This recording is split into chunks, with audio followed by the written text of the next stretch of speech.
And we are live. Welcome to the Blue Plate Special. I'm Andy Andrews, and we are live in God's studio. We're not at the wharf. We're not in Orange Beach. We got a little kind of COVID thing going on down there. And so I've hit the road. I'm off the grid. I've unplugged. Anyway, we do have a team member who is who's tested positive. So we're just all being careful, and I'm in a favorite place of mine, which is like the middle of nowhere. So I always love, if I get to choose where I want to be, it would be middle of nowhere with you like this. So if you're on Facebook, hey, I'm glad you're with us. Thank you for being here. And I know that the internet connection might be unstable. And the reason I know that is because on the screen it says my internet connection might be unstable. see how smart I am? Anyway, if you're on Facebook, thank you for being here with us. I am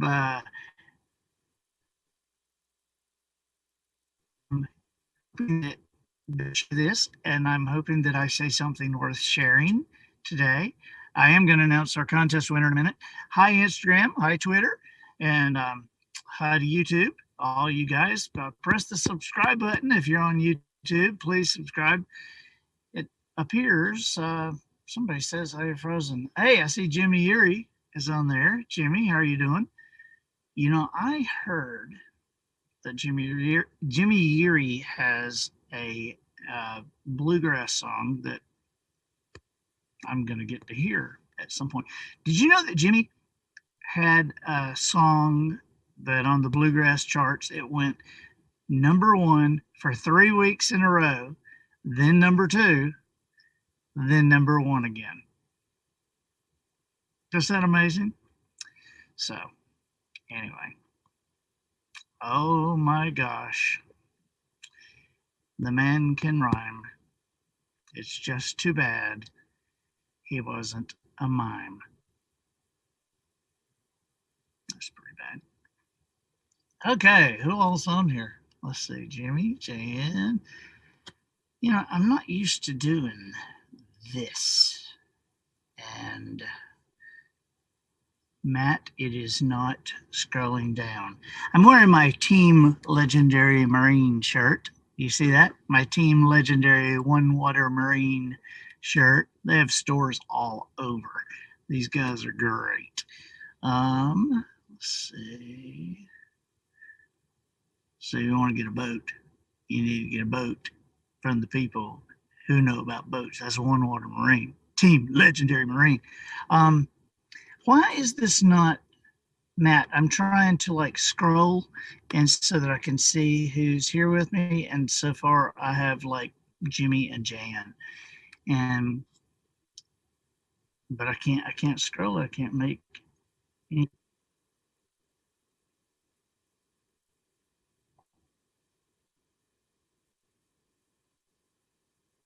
I see the scroll bar on the side. But Matt, I am like on top of a mountain here. Look, Matt, and see. I mean, why is my internet unstable? Why is my scroll bar not working? Look how high up I am. Can you see?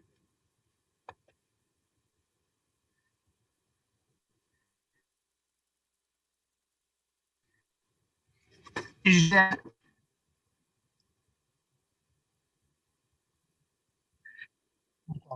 You know, it's a pretty clear day, and if you look closely, that right there over in the right hand corner, if you look closely, right hand corner, a little down, that is forever.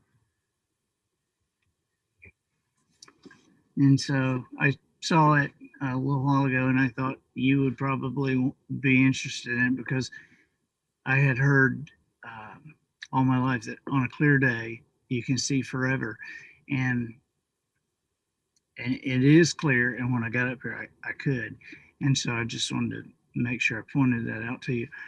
Hey, I made my trade. But first, if you don't mind, and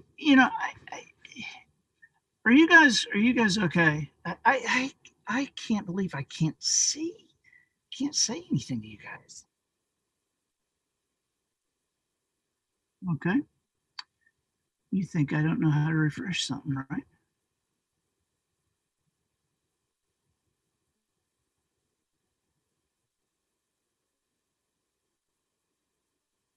Hey, I made my trade.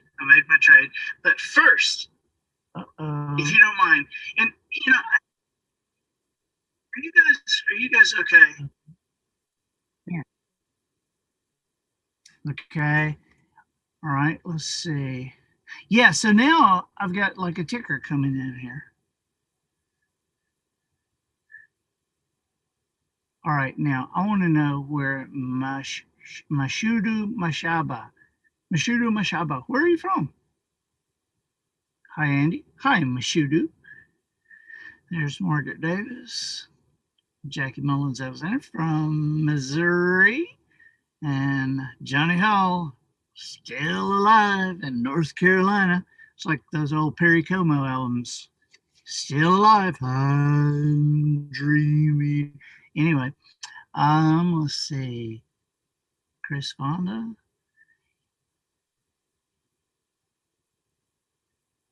All right. I see. I like that. Hey, buddy, it's SB. SB is somewhere. SB, are you COVIDless? Are you COVIDless? I hope you are. I'm sure you are. It's Gina Christmas. Gina Christmas. I wonder, Gina, when you walk into the room, do people automatically break into it's beginning to look a lot like Christmas? I just curious. Let's see, Danny Holland. Hey. And I want to talk to y'all today. Arlene Poteet from Abilene. Hey, Arlene, you're reading How Do You Kill 11 Million People? So, what do you think? I actually went back. I was by myself last night and read that again. I haven't read it in a long time. And my thing still stands. I really wish. I mean, the reason I wrote that is I I feel like people need to hear that, or people need to think about this, and so I wanted to write it in a way that um, even people who might tend toward disagreeing with me if they just like knew everything about me right off the bat, that maybe they'd sit down and read it, because truth should stand. It's a curious thing about truth. I was explaining to somebody the other day.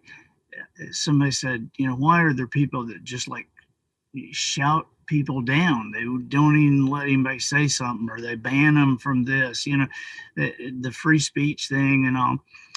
There is a curious thing about uh, about truth. There are only two ways that you can go on a subject.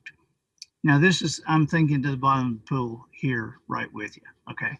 So there's two ways that you can go on a subject. Can you can go truth. Okay, that's foundation. Truth. Not true, but truth. That's foundation. And you can go error, wrong. Okay. The opposite, or away from the truth, or veered off, or whatever. But for our purposes here, let's just say there are two choices on every subject. There is truth and error. Okay.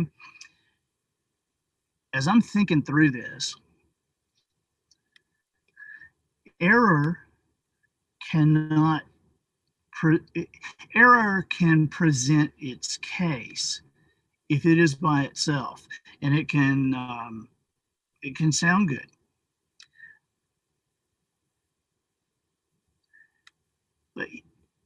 But truth trumps error.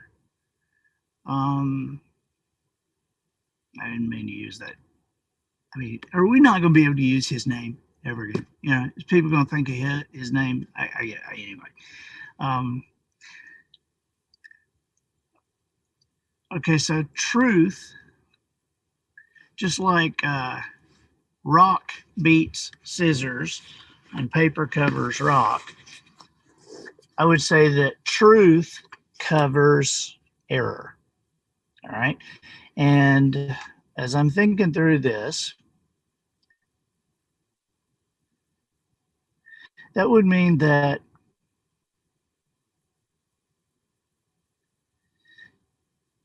when you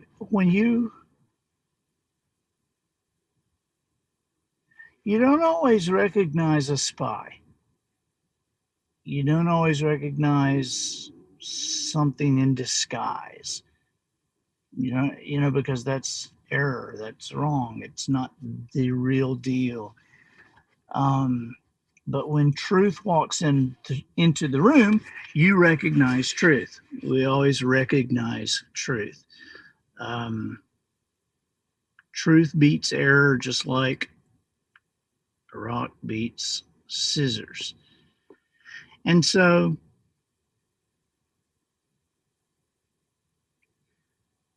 truth, if it's explained correctly,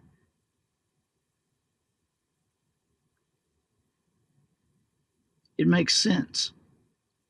It just makes sense. I mean, if you hear truth explained, that's why I talk about a lot of times. You and I, when you and I are talking, we talk about proof.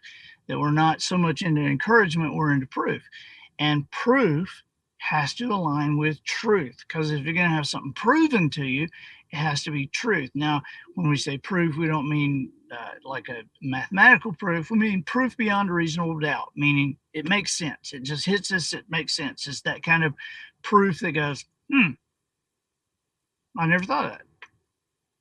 Boy, that makes total sense. I don't think I'll ever. I don't guess I'll ever think of it any other way again. So that proof, that's truth. Okay, so when that kind of truth, that kind of proof, when that kind of thing walks into the room, error cannot stand against truth. The error cannot stand against the same room, or cannot stay in the same room with truth. Because rational people will hear truth and they'll go, that makes total sense.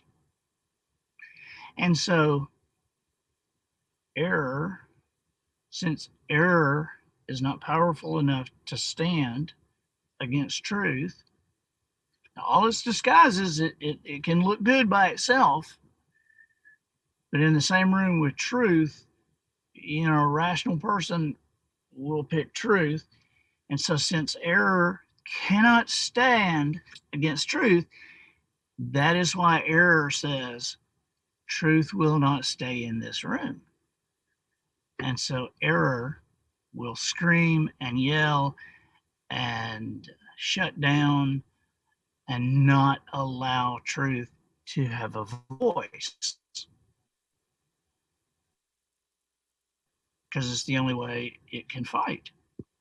Error can only fight truth by not allowing truth an invitation to the party. How about that? Okay. Anyway, that's kind of what I do when I write, which is ridiculous, I know. But But anyway, I just want to say, hey, thanks for reading that book. And I really I wish I could afford to just give everybody in America one. But there's how many people? We got more than 100 people on here right now. And so if 100 people, the whole thing about the penny, if you double penny every day, well, if 100 people gave how do you kill 11 million people to one person and said, your job is to give it, I don't know. I don't know. I don't know. But somehow we got to spread this, this book around because the news media just they don't like the book. I mean, it's hilarious to me. They when it first came out, I was in New York and I did one interview and I was on my way to Fox News to do several other interviews and they called. I did an interview with MSNBC and on my way to Fox News, and Fox News called the publicist and canceled all of my appearances with this book. This is when it came out, and when we dug into it, the publicist said all I got was that Sean Hannity said we love Andy, but we can't do anything with this book. So I have no idea. But sure enough, man, Barnes and Noble, they wouldn't put this on their shelves. And so I have no idea. And so then we re-released it, in the paperback with the additions, all the additions part. And when we re-released it, we did the big press release stuff and bye, nationwide and all like that. Not one single interview. How about that? So I think it's up to you and me. So I give what I can afford to give away. I give away a fair amount of them but I put them in people's hands and I say, okay, you got 30 minutes. Do you read? I'm not asking if you can read. I'm asking if you do read. And I need you to read something. Just 30 minutes. Just need you to just read this. 30 minutes and then talk to me about it. And so anyway, somehow we got to get the truth invited to the party. Okay. We had the noticer package and we have a winner and I'm so excited about it. Now, let me just tell you this. Do you know that our office has, because I don't even know what this thing looks like or if it's something that has a look or if it's something that is like, in the, ether. Okay. But we have something that chooses a winner for something. And it's called, I love this name, a randomizer. How about that? So, we had the contest with the, people tagging people, and we appreciate so much you being a part of it. But the winner is, and you can roll your drums all the way across the room, is Misty Williams. Misty Williams. Congratulations! The randomizer has chosen Misty Williams. You get the noticer. The noticer returns Just Jones book, the Just Jones Java coffee, and the coffee mug, the long sleeve Comfort Colors t-shirt with the Peacemaker oak on it. So anyway, I hope you're happy. And I'm excited that you got that. Okay, do you want to hear about, excuse me, can I have some tea? In my Joe Bullard automotive glass.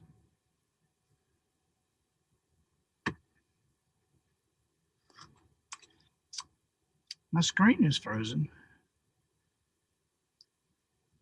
Marcy Carlos Taylor, your husband just got a second COVID shot? Hmm. Well, let's see. Nancy Brown been pushing 11 million people. Thank you so much. I really appreciate it. Yeah, I just really think we gotta. Okay, yeah, I'm behind on this. I am behind on this. Um, Darkness cannot hide from light. Yep, that's what Jones said. He said, hey, you know, it's a dark world, but, one little light pierces the darkness. And so if you're getting covered up with darkness, then light is not doing its job. So we've got to do our job because we are light. We are salty light. Let's see. Yeah, Marcy, I don't know why they're afraid of it. I don't know. Jan says the last line of the book gets me. Bonnie says, what book are we talking about? The book is How Do You Kill 11 Million People? How do you kill 11 million people? I was looking this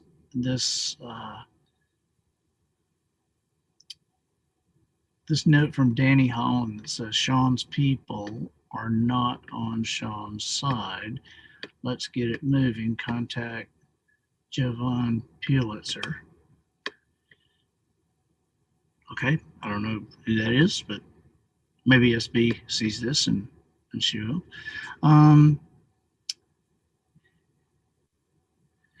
Let's see. How loudly are you singing? Is the last line of the book. And, to me, the book is also perfect for a history class, So, hey, George Gosser, how are you doing, buddy?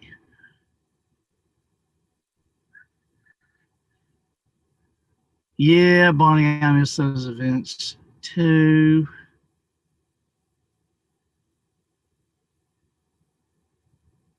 Okay, I went to the bottom of the comments. You like that, Nadine? Salty light? We are salty light. Yes, we are. Salty light. Okay, I'm gonna have one more swig, a little quick swig of my Mountain Dew. Then I'm gonna tell you about my trade. You're gonna love the story about my trade, people. I've traded way up. That's right. Okay, so we went from a safety pin to 5 acorns, or as we say in the South, acorns. Slowly, that's acorns. Anyway, these are acorns, oak seeds, and that's the kind of tack I took. Oak seeds. Some of you guys were like suggesting this, and I thought this was really good. So I planted the 5 acorns, and I carried around the car until I made a couple of stabs and got kind of laughed at or turned down, because I was, SB said the rule was I can't Andy Andrews it. So I was talking to people I didn't know, they didn't know me. And so I blew it on a couple of conversations trying to get the trade. But, my friends, I was in Wally World. I was in Walmart yesterday, and I gravitate always to the sporting goods, and then in the sporting goods, I gravitate to the hunting and fishing area. So I was there standing next to this guy who had on an orange hat, so I knew what he was probably up to. And he was talking to his wife. And so he's saying, well, we got to get this, we got to get this, and so's coming into town, or somebody's coming, and and so I said, gonna be hunting? And he said, oh yeah, oh yeah. I said, well, we got a little bit left. The rut's just starting, deer season. He said, yeah, man. He said, they're starting. We have, by the way, if you are a deer hunter and wondering why I'm talking about the rut here, Alabama is the only state in the nation, and specifically South Alabama, our deer herd, we have a very late rut. And if you don't know what a rut is, go talk to your mom and daddy. Say just birds and bees, deer, rut, and let somebody tell you. Um, but anyway, we have very late rut. So there are, most states have it like the end of October, but we are literally, I mean, it's just now starting here. Okay. So anyway, I'm talking to the guy, and he has property. He owns land. And I said, man, that's a one-day thing for me. That's number one on my bucket list. And I said, I'm already preparing for the day that I'm able to get land, and I want to pass that on to my sons. And so I think about it, and I research it, and I asked him what he had planted out there, and he told me. And then I said, I'm kind of playing with some uh, acorns, and so trying to see how do you seed them and everything. And I've got them. I was able to. I told him, because I did this. I had PVC pipe, and I cut it in half, because an acorn it sends out a taproot before the leaf ever comes up. And so I took about 15 inches of a PVC pipe and just cut it in half, and then put rubber bands around it, and I filled it with dirt and laid that acorn on its side right up at the very top, just barely covered with dirt, and watered it. And so I told him, I said, I have had success doing that, and that's the way I do it. And people try to transplant oaks, but that taproot will be, the plant will be like this little big, this little leaf here, and the taproot is huge. And so people try to pull one out of the ground to plant it somewhere, and they can't, and so the only choice is go to a nursery and buy them. But you can germinate them easy if you know how to do it. And so I said, and he's really interested. I got him now. I got him hooked.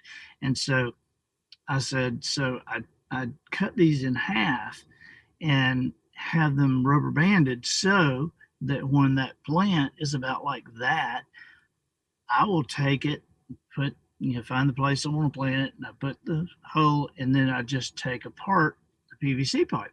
And that taproot is not hurt or anything. He said, man, that is great. And so I said, well, I got some in the car. I'll trade you for something, And he said, what? I said, yeah, I got 3 or 4 out there. So I'll trade you. And he said, well, I'd be glad to buy them. I said, no, I don't want your money. I want something you got. And his wife laughed. And so, in any case, he said, like, you want me to buy something and give it to you? I said, no. And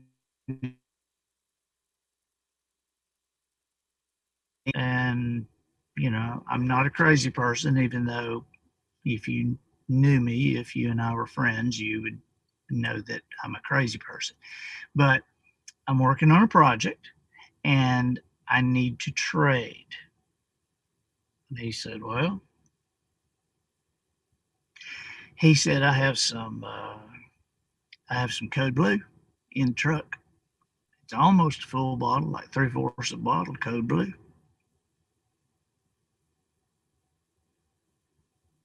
I said, how many planted acorns do you want? He said, how much you think that bottle of Code Blue's worth? I said, almost full. He said, almost full. I've just used it one time. It's really good stuff.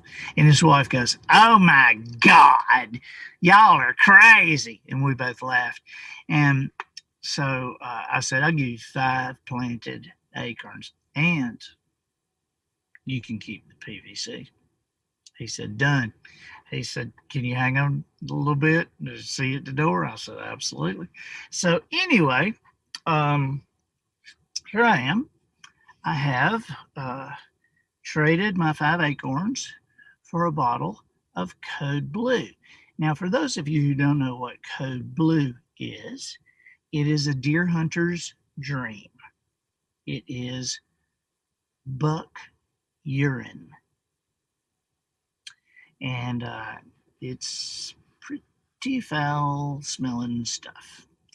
Now, you remember when Oliver in Just Jones, when Oliver put the sow in heat in the school air conditioners? Well, it's kind of on the same level. Now, it's not like, there's a sow in heat, there's a doe in heat, but this is buck urine. Okay, so let me just smell it for you to make sure it's. Oh yeah. Let me cap that right back up. Probably won't ever get in this car again. Yeah, and just so you know, so if I could read a little bit about it for you, so that you know that I got a good trade on this. Let's see. Where's my glasses? We're almost there. Just hang with me, people. Hang with me. This is getting good. All right. What makes Code Blue different? Well, every bottle contains the urine from a single whitetail buck. This is not mixed urine, people. This is from a single buck. All right. Use buck urine during the season to attract curious bucks eager to check out the scent of a new deer in the area. Pour directly into scrapes or trail it to your stand on a drag. A drag is like, you take a little, like big cotton ball or something, and tie it to a string, tie it to your boot, and as you walk, you drag, and it actually works. Adam and I did that one time and watched the buck just walk like right on the trail. Let's see. It says, make every effort to keep your body and gear scent free. Well, don't get any of this on your hands, I'll tell you that. Bucks ready to defend their territory will go wild with Code Blue buck urine. Now, here's a curious thing. That I want to tell you about before I go. I got this, he had the card. He said, have you ever used Code Blue? I said, I've actually used Code Blue. Grant Woods is sponsored by Code Blue, and Code Blue, that's an Alabama company. And so, yeah, I have. And he said, well, the card is interesting. That's all he told me. But when I got home, I looked, and it is interesting. Not just their little trademarked quote, from one deer to one bottle. I mean, every bottle of Code Blue urine is collected from an individual deer and bottled. Anyway, that's what you would think that the spokesman for a deer urine company would kind of sound like. He'd kind of sound like Ernest T. Bass, wouldn't he? I got you there, here and here. Anyway, this is very curious because it's, it has the English, but it also has French. All right, not Chinese, not Spanish. It has French. Instructions in French.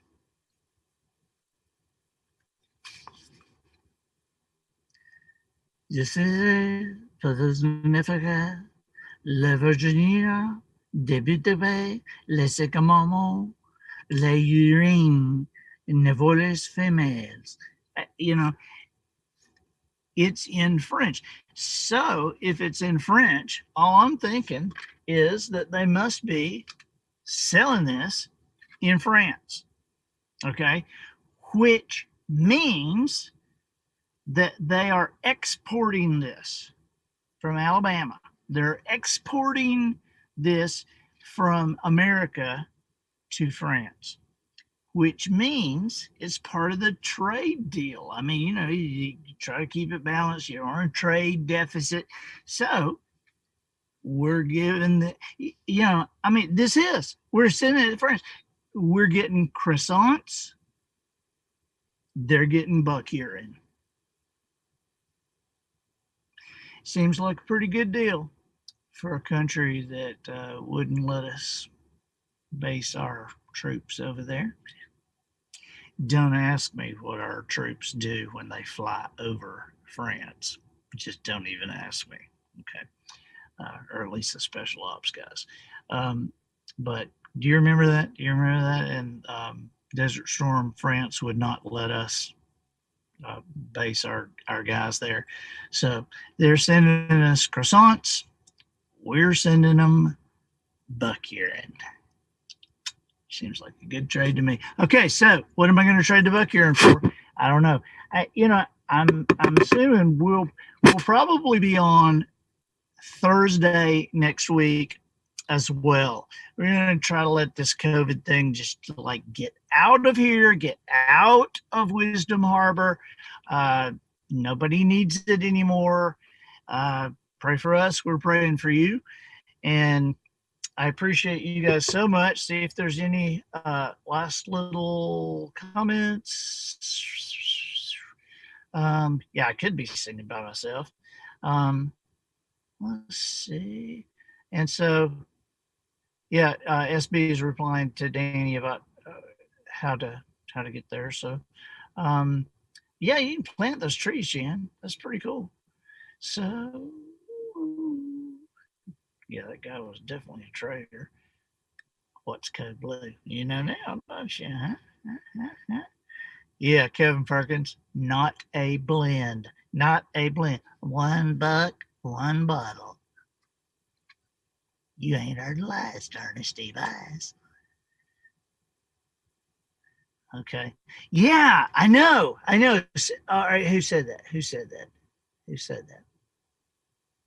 Luann Wright said, now figure out how to trade this. I did think of that. I mean, I was tickled with my trade. I called the boys and said, guess what I got for the acorns? And by the way, I used it this morning.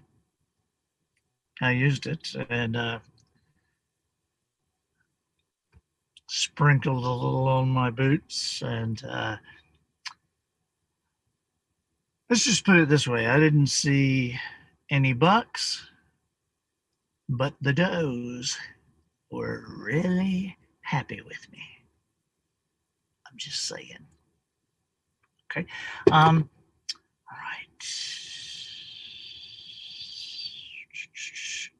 Kevin says, make sure that lid's on good. No kidding. This from a guy, Kevin Perkins, who left ducks in the trunk of his wife's car. Well, why don't you tell that story on the podcast, Kevin? Huh? What about that, old man? You remember that? Huh? They traded that car. Never did get that smell out. All right. Okay, you guys. Hey, even if I'm in the middle of nowhere, which you obviously see that I am, well, I seem to be frozen, but see, I'm in the middle of nowhere.